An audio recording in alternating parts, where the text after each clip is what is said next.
Barry Bryson here. Thank you for joining me for another 5 good minutes with the Word. We're continuing our study of the book of Ecclesiastes, and we're in Ecclesiastes chapter 11, and we're going to be reading verses 5 through 8 today. And we're in the concluding section where he's really sharing with us the fruits of his research. And he's giving us hard and fast truths, not they're clear-eyed about the way the world is, but he's not pondering things, balancing this versus that, and as he has been doing in the previous chapters.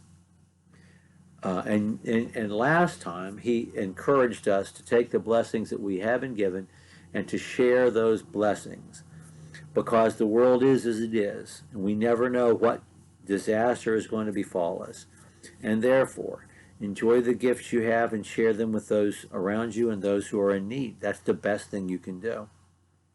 And he's continuing along that line in these verses. Verse 5, and we're going to read through verse 8.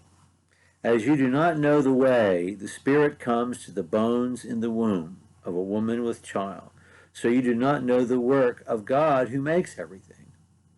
In the morning sow your seed, and at evening do not withhold your hand, for you do not know which will prosper, this or that, or whether both alike will be good. Light is sweet, and it is pleasant for the eyes to see the sun. So if a person lives many years, let him rejoice in them all, but let him remember that the days of darkness will be many. All that comes is vanity.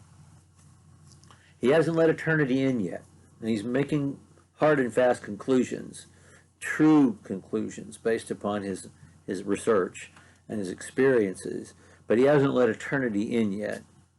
But he's reminding us of something other than ourselves, of someone other than ourselves who exists in eternity.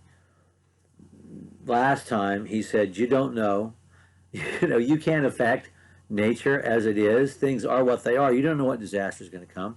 You don't know which way the tree is going to fall or that it is going to fall. And we still can't predict the weather or alter it.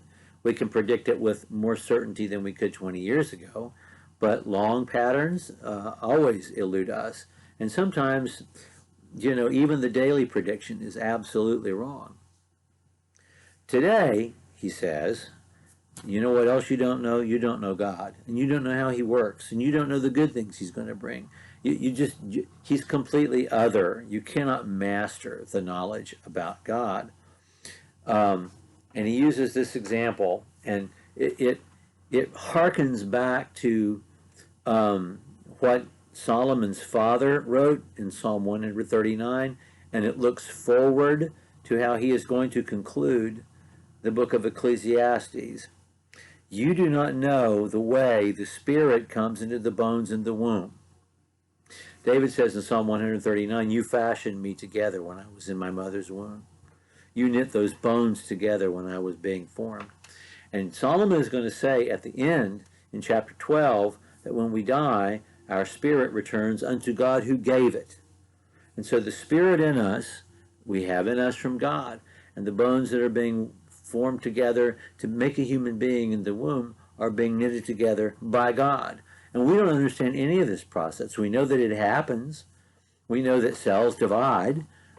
We know that they differentiate. We know that they specialize. We know this has something to do with stem cells. I mean, I'm talking about what we know now, not what they knew then. But we still do not have the knowledge that he talks about in that passage. And we will never have that knowledge because it's godly knowledge. And we have to remember God's otherness and that there is an eternity beyond us. So, do your best and enjoy life as life. Do your best for its own sake and enjoy life that you're living because you are alive. Enjoy the fact that you are alive and that you can see sunlight and know what that means. But also remember the pointlessness of life itself if under the sun is all we have.